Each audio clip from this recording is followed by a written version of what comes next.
Roland, good morning once again. Good morning to my two lawyers, and good morning to our viewers. Quickly, congrats to Black Stars, for qualifying to the World Cup once again. I think since 2006 thereabout, apart from 2018, Ghana has always made it to the global stage, and that's a huge achievement.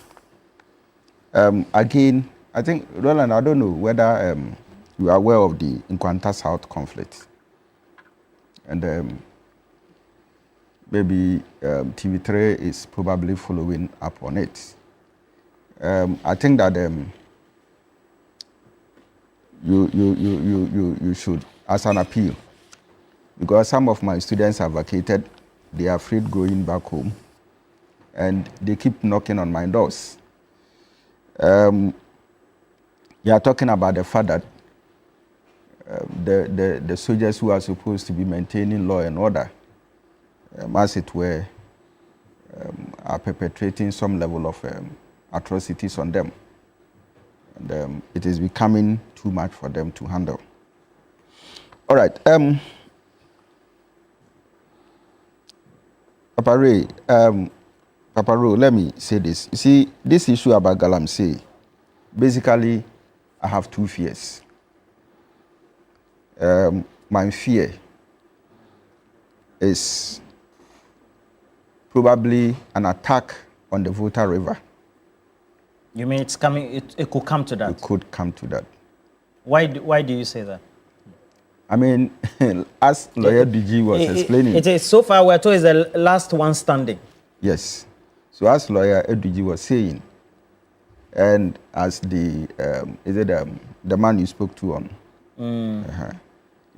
obviously, the way these guys are operating, you probably may not know where they are, and what kind of, strategy they themselves will be coming up with, and the river bodies they may be attacking. And so when it gets to that point, then of course Ghana is going to be affected seriously, because the Volta River gives us about 60% of our energy, right? 60 to 70% of our energy, or even more. You mean in terms of the energy mix, the hydro? Yes. No, okay, not sure. So probably we will have to look at that. But power generation. When Akosombo is attacked, the Volta River is attacked, it will be a serious disaster to Ghana. So I think that we need to look at this point. My second fear has to do with the politicization of this galamsey fight, where, NDC blames MPP, and then MPP blames the NDC. You're right, 65%. 65%, yeah. No. So what hydro is 34% apparently. Okay. We've moved from, yeah. All right. So what it means is that if the NDC, who is in power, all right, seems to, be blaming the past government, I think that that is not what Ghanaians actually bargained for. The second thing has to do with the MPP in opposition. You said NDC is blaming the past government? Yes, for galamsey. Currently? No, I'm talking about general issues here. Okay. And if the MPP in opposition is equally blaming the MDC for not fighting galamsey, then that is also a serious issue. All right. Because then what it means is that if two elephants decide to fight, then the grass, the trees, the weak ones are likely to suffer. So the problem comes back to Ghana. I feel that these two major political parties should put their heads together. Because in one way or the other, they have been faced with the complications of galamsey. And they have fought it, from different angles. So there should be bipartisan approach? Exactly. To deal with the issues of galamsey. Now, I feel strongly, apart from that, is that, you see, is it the NIMOS? Yes. Okay. NIMOS.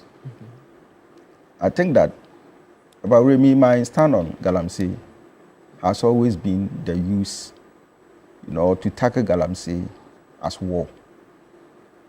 So I believe that there should be that level of brute force, allowing the personnel of NIMOS to deal decisively, touch them, those galamseyers on the river bodies. You're saying we should do shoot to kill? You see, for me, I don't want to believe that these people will come and say that Dr. Tutu is not so much into, he doesn't really care about people's lives. But I don't see galamseyers as people who actually care about Ghanaians and Ghana. So at a point in time, if you have to shoot and kill, you can do so. And they have to do it. Because for me, I don't see these people trying to probably, end whatever they are doing. Maybe the lawyers may disagree with me. Again, I want to find out, I don't know whether Lawyer Pierre Danquah and Lawyer Diji, have seen any law that actually regulates the importation and handling of dangerous chemicals like mercury and cyanide in our constitution. Because my readings have not pointed that to me. But I know that cannabis, when it is found on you, you are in trouble. All right? Cannabis, when found on you, you are in trouble. Why not mercury? Why not cyanide? Why not other dangerous chemicals that can pollute our water bodies and cause serious health implications to us? And so I believe that going forward, one of the things that government can do, it is not just about excavators. But I feel also that I hear, was it for some time now, I think about the past 3 months or so, about 1,200 excavators have been imported into Ghana. To come and do what? To construct roads. So what so that they tend to assess them? Oh yes, I understand that. But when they are coming in these large numbers, my question is, how or for what purpose are excavators, coming into Ghana in these large numbers, if it is not for the purposes of galamsey? So I want to believe that probably there should be some level of discussions that will probably limit the importation of excavators into this country, to probably be one of the ways of which we can, handle galamsey. And again, I feel that, some of these chemicals, should be restricted. And probably, if there's going to be a law on it, to regulate its importation, usage, and then handling. Okay. Yeah.